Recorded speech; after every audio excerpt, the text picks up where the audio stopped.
ઉપલેટામાં VP ઘટિયા school ખાતે NDRF team દ્વારા વિદ્યાર્થીઓને કુદરતી આફતો સમયે રક્ષણ મેળવવા માટે એક અવેરનેસ કાર્યક્રમનું આયોજન કરાયું હતું. હાલ સૌરાષ્ટ્ર અને ગુજરાતમાં વરસાદની ઋતુ શરૂઆત થઈ ચૂકી છે. આવવામાં અનેક જગ્યાએ ભારે વરસાદની પણ શક્યતાઓ દર્શાતી હોય છે, જેને લઈ ગુજરાત સરકાર દ્વારા તેમની આગોતરી તૈયારીઓ પણ કરવામાં આવી છે. દરેક જિલ્લા અને તાલુકામાં વધુ પૂરના પાણીને લઈ આવતી આફતો માટે અગાઉથી જ એનડીઆરએફની ટીમ તૈનાત કરવામાં આવી છે. ત્યારે હાલ રાજકોટ જિલ્લામાં પણ તારીખ 18/6 થી દરેક તાલુકામાં ટીમને તૈનાત કરવામાં આવી ચૂકી છે.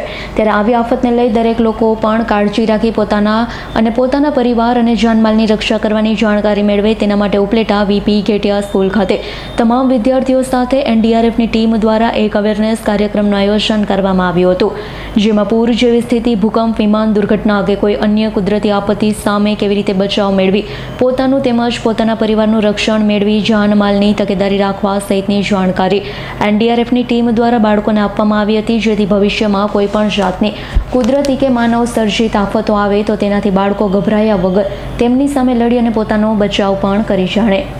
નમસ્તે, મારું નામ ડોલેરા ઉર્જિતા છે અને હું 11મા ધોરણમાં ભણું છું અને હું વીપી ઘેટિયા માધ્યમિક શાળામાં અભ્યાસ કરું છું. તો આજે ચોમાસાના દિવસોમાં અમને એનડીઆરએફની ટીમની મદદથી અમને કઈ આપત્તિ સામે શું કરવું જોઈએ એ બધીની માહિતી અમને આપી છે.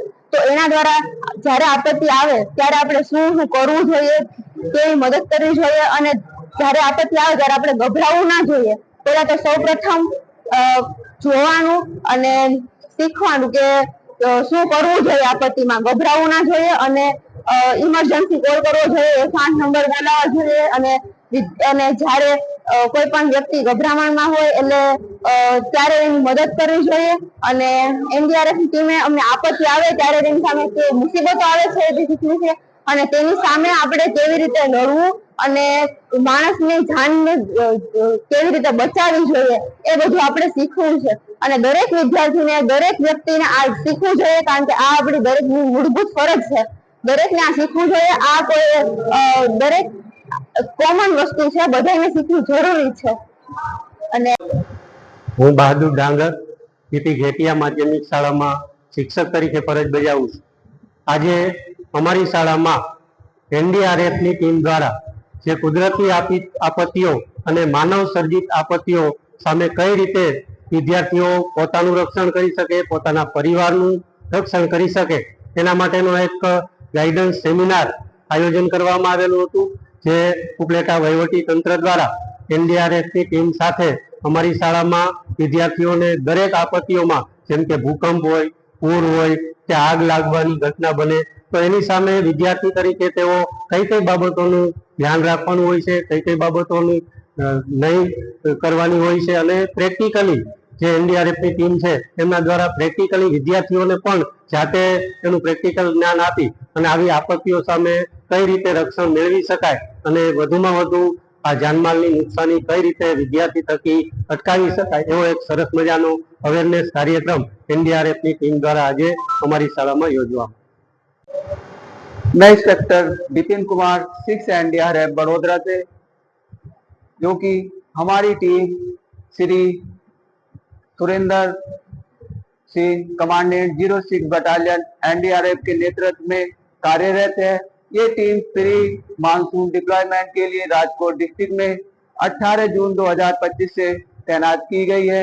यदि किसी भी प्रकार की कोई भी आपदा आती है, चाहे वो मानव निर्मित आपदा हो, चाहे प्राकृतिक आपदा हो, प्राकृतिक आपदा में बात करें तो भूकंप, अर्थक्वेक, साइक्लोन, लैंडस्लाइड इत्यादि, यदि कोई भी ऐसी प्रकार की यदि आपदा आती है तो इन सभी आपदाओं से निपटने के लिए हमारी टीम हमेशा तैयार है।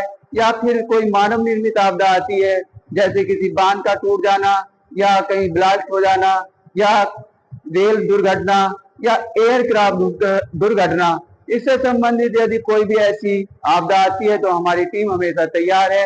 अभी हमारी टीम को उपलेटा राजकोट में तैनात किया गया है, जहां अभी हम अवेयरनेस प्रोग्राम कर रहे हैं, जिसमें आज हमने एसएसपी प्रोग्राम किया जो एक स्कूल में किया। इस स्कूल के द्वारा हमने फेमेक्स अवेयरनेस किया ताकि बच्चे ज्यादा से ज्यादा सीखे और अवेयरनेस हो जाए।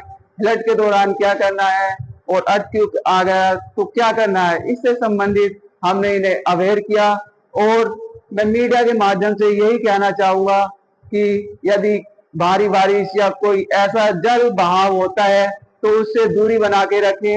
यदि आपको लगता है 2 से 3 फीट पानी है तो आप उस पानी के अंदर ना जाए, क्योंकि वह आपको नुकसान पहुंचा सकता है। तो इसलिए आप पानी से दूरी बना के रखें।